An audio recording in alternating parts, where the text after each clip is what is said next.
یونس نے بیان کیا اور دوسری سند لیث بن سعد نے بیان کیا کہ مجھ سے یونس نے بیان کیا، ان سے ابن شہاب نے، انہیں عروہ ابن مسیب، علقمہ بن وقاص اور عبید اللہ نے عائشہ رضی اللہ عنہا کی حدیث کے متعلق خبر دی، اور ان کی باہم ایک کی بات دوسری کی بات کی تصدیق کرتی ہے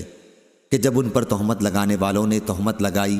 تو رسول اللہ صلی اللہ علیہ وسلم نے علی اور اسامہ رضی اللہ عنہ کو اپنی بیوی عائشہ رضی اللہ عنہا کو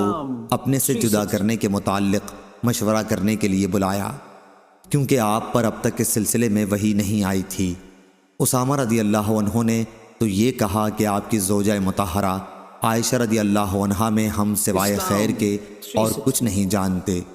اور بریرہ رضی اللہ عنہا ان کی خادمہ نے کہا کہ میں کوئی ایسی چیز نہیں جانتی جس سے ان پر عیب لگایا جا سکے، اتنی بات ضرور ہے کہ وہ نوعمر لڑکی ہے کہ آٹا گوندتی اور پھر جا کے سو رہتی ہیں اور بکری آ کے اسے کھا لیتی ہے۔ رسول کریم صلی اللہ علیہ وسلم نے تہمت کے جھوٹ ثابت ہونے کے بعد فرمایا، کیا ایسے شخص کی طرف سے کون عذر خواہی کرے گا جو میری بیوی کے بارے میں بھی مجھے اذیت پہنچاتا ہے؟ قسم اللہ کی، میں نے اپنے گھر میں خیر کے سوا اور کچھ نہیں دیکھا، اور لوگ ایک ایسے شخص کا نام لیتے ہیں جس کے متعلق بھی مجھے خیر کے سوا اور کچھ معلوم نہیں۔ صحیح بخاری حدیث نمبر 2637۔